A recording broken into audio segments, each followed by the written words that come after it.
Welcome! In this guide I will show you how to install PopOS 2104 with a full disk encryption but Butterfs as its file system. That is, we will create a LUKS partition, we will then put a LVM inside this encrypted partition and use Butterfs for our file system. Now unfortunately Pop's installer does not give you the option to create subvolumes when you format your system with Butterfs, so there are some manual steps involved and I will show you how to do that. Now with this layout, this enables you to use software like TimeShift that creates instantaneous system snapshots that you can always revert to if something goes wrong. And also I've created a little utility called TimeShift AutoSnap app that automatically creates system snapshots whenever you perform any app operation, so any system update or any software install or deinstall. Now this guide also covers how to create an encrypted swap partition for, say, if you want to use hibernation, and I will also show you how to optimize the mount options if you want to use Butterfs as your file system. I've been using this structure on many systems for a long time, and so far it just works for me and I'm loving it. Now I have some things in the description of the video below, particularly there's a written guide with all the commands and much more explanations to what I'm doing here, so I heavily recommend that you check this guide out if you want to do the same on your system. Also, please first try it out on a virtual machine. With that being said, I'm going to install this on bare metal on my Dell Precision 7520 notebook that has an NVMe. Alright, so let's go. Alright, now let us choose the language,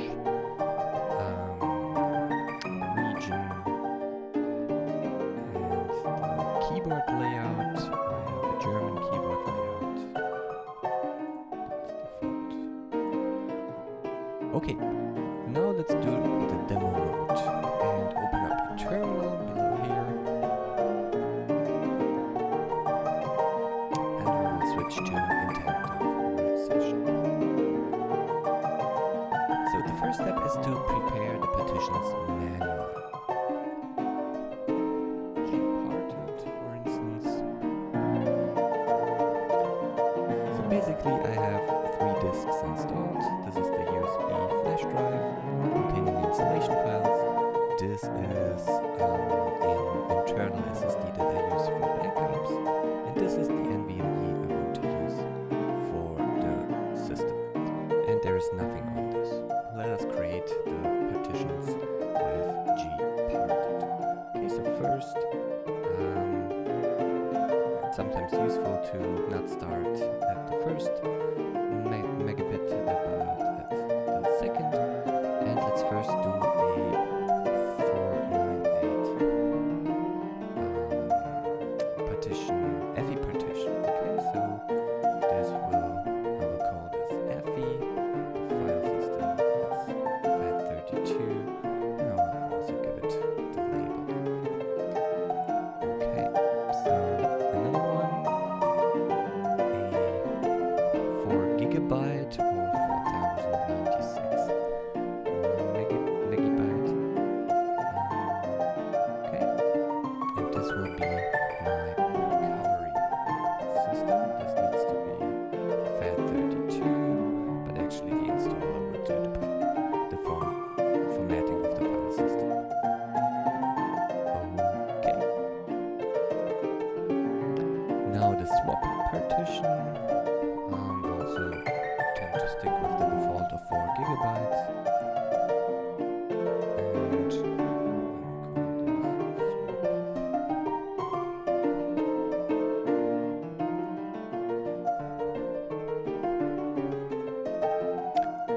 and the rest is my PopOS data partition. And for file system, well, actually we will do the formatting, but let's pick some file system here. This does not matter. Let's first hit OK. Now the FE partition, we need to manage some flags. And this needs to be ESP and boot. Okay, this is fine. We have the swap flag. Okay. Fine. That is Now we will create the Lux2 partition in the terminal, then we will also create the logical volume manager that is required by the POPs installer, and inside this LVM we will then use the Butterflies root file system. So let us first create the Lux partition,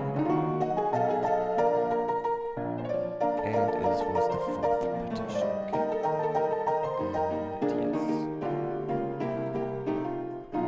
Use a very good password here, verify that. The default options are usually fine. If you require even harder encryption, then you would need to change the code. Now let's open the Lux partition, and I will call this crypt data because this is also what the pop installer uses as default. Enter the passphrase again. Now let's have a look at dev mapper. This tells you, okay, now this is my Lux partition mapped to crypt data. Now we will add a physical volume, a new volume group, we'll call this data, and then inside this volume group we will create a logical volume called root for our root partition. Okay, so this is basically the steps the PopOS install performs when you click clean install. Let's do first the physical volume. Let's create this. Dev mapper crypt data. So let's make this a physical volume. Now let's create a volume group. Let's call this data. And all physical volume crypt data. And let's create a logical volume. Let's name this root, and let's use 100% of the free space. Now let's have a look at dev mapper, and you can now see that we have data root. So data root will actually use this to install our system. Now let's close everything. Lux close, data root, crypt data.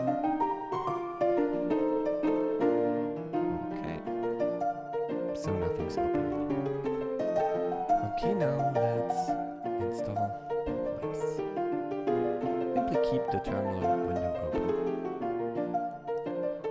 Okay, English, United States. I still have a German keyboard. Now we will want to do custom. Here you can see now my disk, so this is the internal SSD that I use for backup, and this is my NVMe, and you can see the partitions here. So the first partition, we will use this for boot FE, and let's forward it. Okay. There's a check mark. Now let's use this partition as custom, and use it for recovery. Adding this label here, the PopOS installer will use the recovery partition to basically copy the installation files of the USB flash drive, and then we can use the bootloader to have a nice and neat recovery system. And the file system needs to be FAT32. Okay. Now the third one will be our swap partition. That's fine. And the last one, first I need to decrypt this.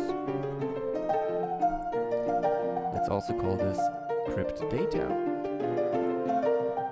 And then you will have another line here, and we will use this partition for root, and we'll format it with Butterflies. Okay, so very importantly, recheck where the black check marks are. Okay, in particular if you don't have any other FE partitions that are overwritten and stuff like that. Okay, so boot FE, alright. This is recovery, FAT32. This is swap, and this is root,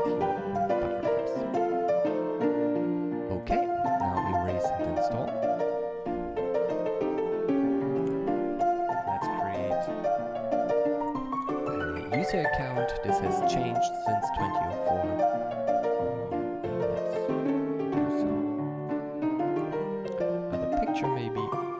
Okay.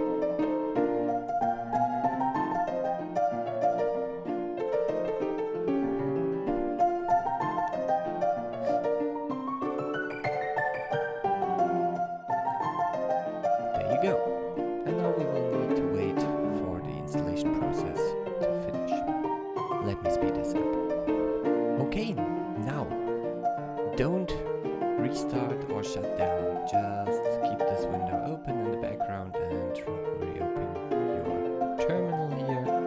And also maybe you want to simply open like a written guide, because there are all the commands we are going to need, and also many descriptions on what we are doing.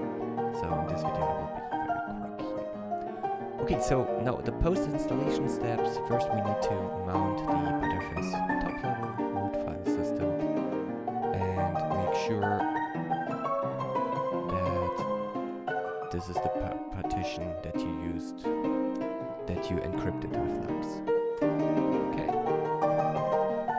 Now let's mount the top-level root file system that has a subvolume ID of number 5. It always has number 5 when I'm already using the optimized mount options. Okay, so I have found in various other distros that people attempt to use these mount options, and I'm already going to use this for mounting this to /mnt. Okay, very importantly, you have to mount the data root. Okay, so hit enter. Now if you have a look into mount, the PopOS installer did not create any Butterfest subvolumes. It simply copied all files to the top level. Okay, so let's create subvolumes. Okay, create mount. Let's call this one subvolume add. Okay, so let's go to mount. Again, now you can see this looks like a folder, but it's not. It's actually a subvolume. So there's a very fine difference here. Now let's move all files and folders into this add. This command will do that. This might take a little while. And because we're already using the optimized mount options, we will, for instance, already use compression now. Okay, let's quickly check.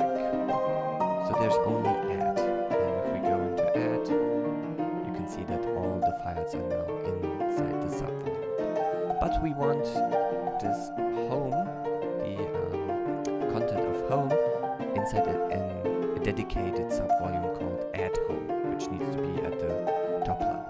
Okay, so let's go into the top level and let's create another subvolume with Butterfest.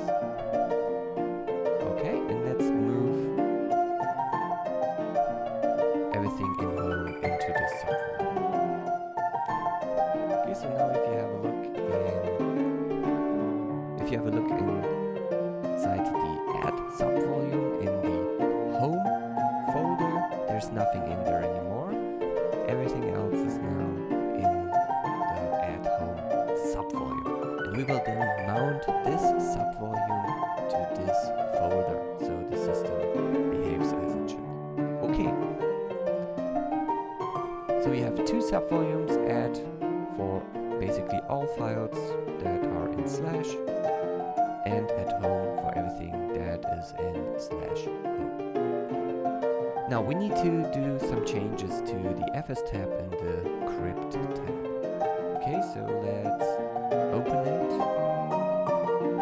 Okay, so now this is the FS tab. Okay, so boot FE is mounted to the first partition. This is the second partition. Then the third partition is actually encrypted in the crypt tab and then used for swap use, so hibernation will also work, and this is then the UID of the data root logical volume. Okay, now we will need to add some things here. So first of all, we need to tell the inside the FS tab that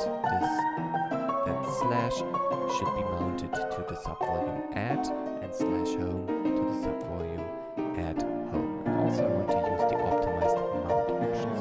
So either type in everything in this editor here, or I've provided you with some quick commands here using sed and the echo command. Let's have a look in the FS tab.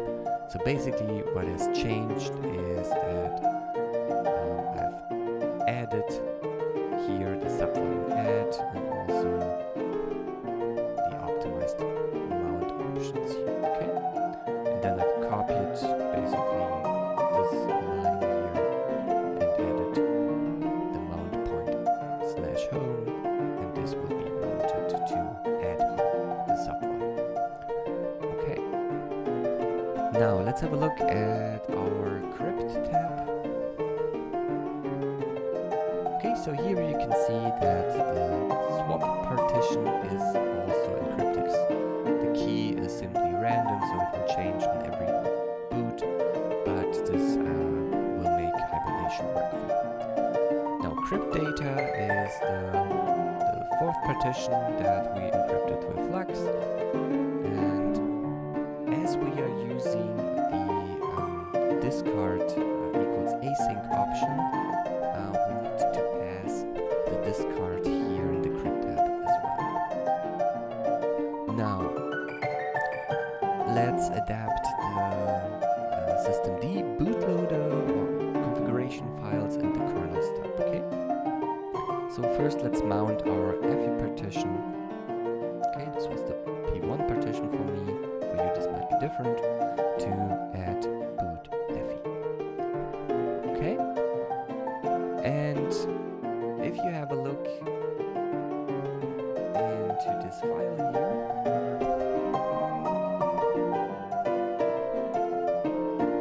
this is simply a very simple configuration file, and I like to add a timeout here, so I can always select maybe the recovery partition or booting into Pop! OS or different kernel. Okay, so I added the timeout here. If you actually have a look in the entry of Pop! OS current, okay, you will find that we need to adjust the options here. So root will be on this UEID. This is everything is fine. Log levels, show status, and if you want a splash screen, you can use this as well. But we need to add root flags equals sub equals add. Okay, so this then tells the systemd bootloader to look inside the subvolume add /. Okay. Now, very importantly, we need to adjust the kernel stub configuration file. Okay, and particularly the user option. Okay. Very importantly, don't forget a comma here, and then simply do the same. Root flags equals subvol equals add.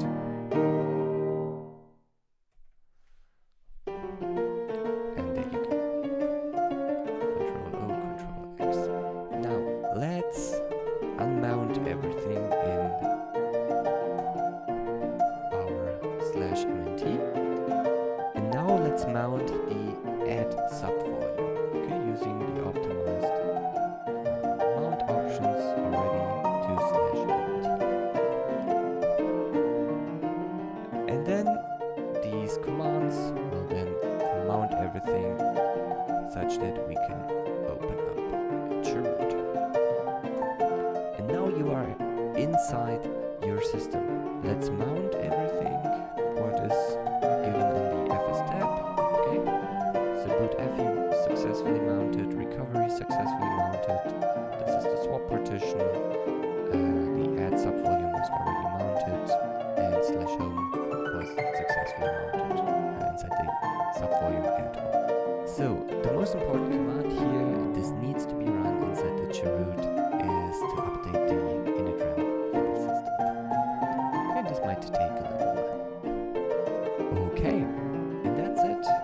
Let's exit the chroot and let's reboot.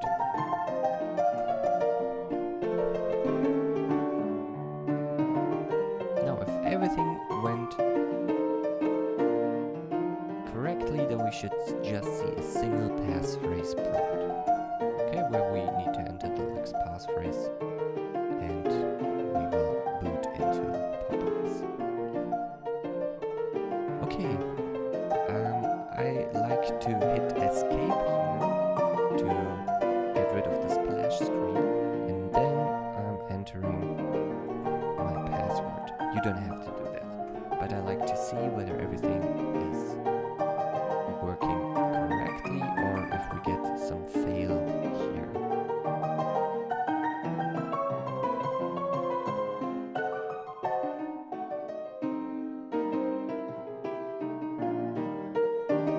I only do this once for the first installation. Afterwards, I just enter my password.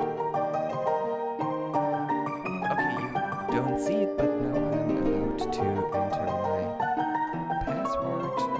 The capture card I'm using thinks it's an extended monitor. I will change that in a second.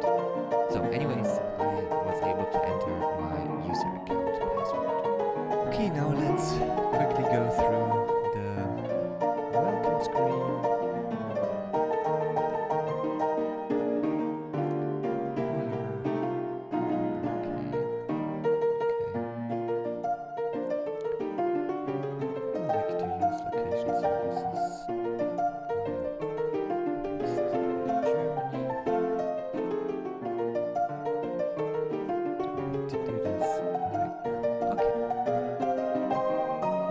Check if everything went correctly, but it looks good. Okay, let's have a look what is mounted. Put FE recovery, right, and let's actually grab everything from FE mapper. And we see that data root, we have slash and slash home. They have the optimized mount options, and this is the subfolder add, and this is add home. Okay, very good. Now let's have a look at, yeah, we are using a encrypted swap partition. Very good.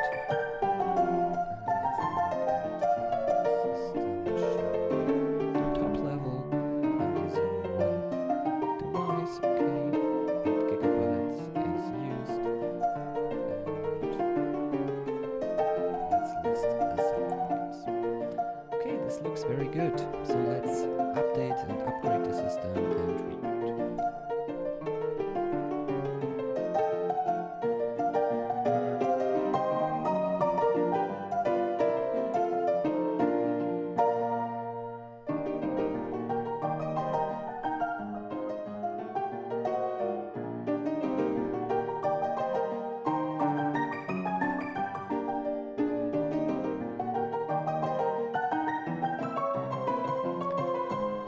So finally, now let's also check whether there's some dist upgrades. There should not be. No, but we can actually remove a couple of packages.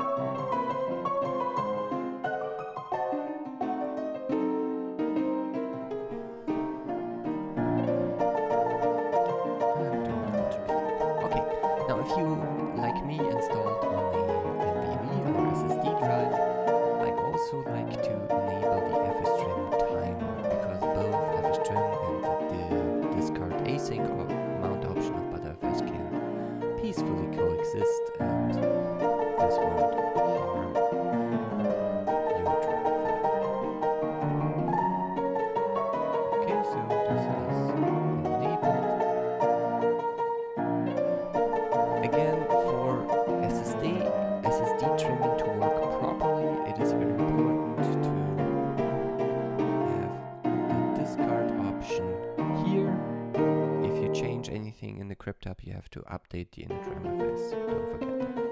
Okay, so this looks good. And also have a look into lvm.conf. Let's search for issue.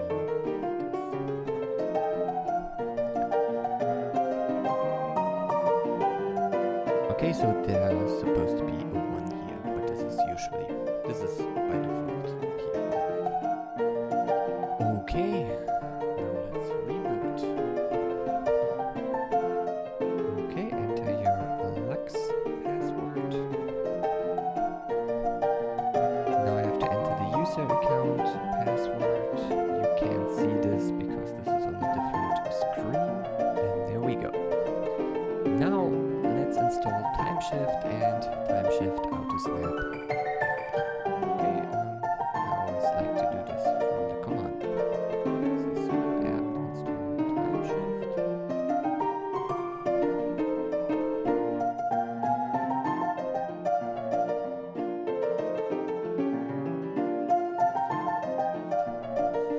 Now let's start Timeshift.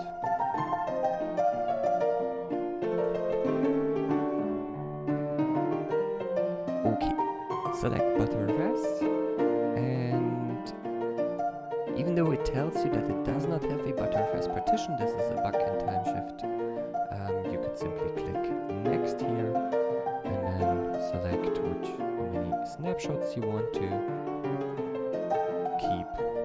So, and I did run into some issues when I selected all of the snapshot levels, so I usually tend to deactivate hourly or boot. This is fine. I also always include the at-home subvolume in my backups. When I restore a snapshot, I always have another choice whether or not I also want to restore the at-home, which most often you don't want.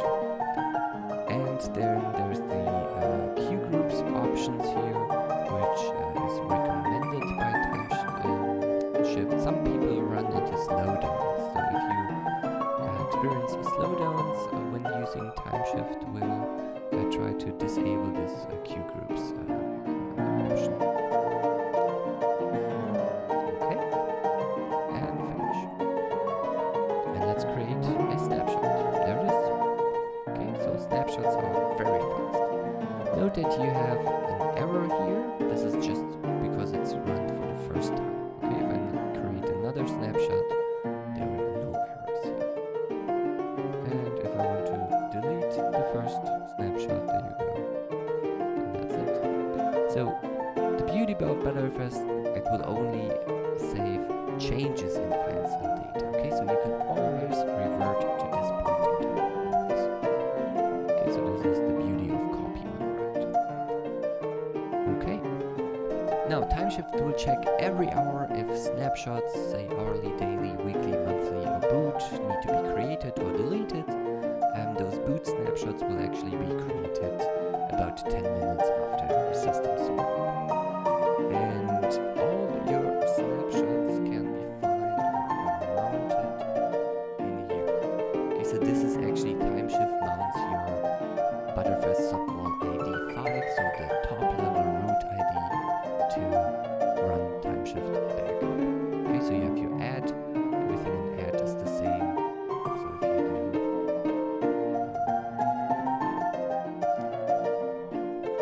okay, so this is the same as okay, or it's the same as okay, so this folder here, you are actually at the top level. In Timeshift Butterfest, you find all your snapshots. Okay. Now let's install Timeshift Autosnap apt from my GitHub. Okay, so git clone hps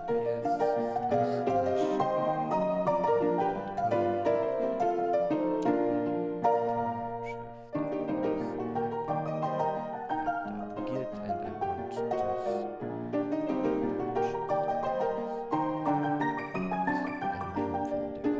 Okay,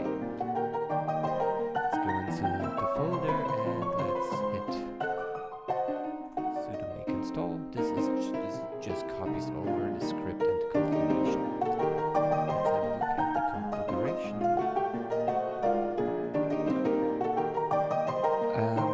Here, because we don't have a dedicated boot partition, the snapshot of boot to false, the FE folder will be cloned into boot.backup FE. Okay, if you want to change don't use group, I should set this maybe to false here as well. Okay, this looks good. Let's see whether this works.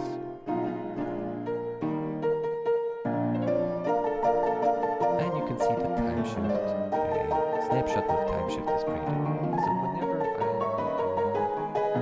run some apt command, you can see that a new snapshot is taken. Okay, so I will delete it.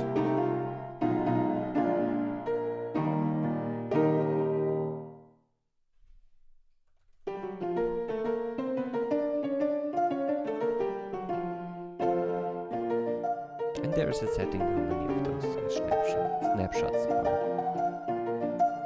saved.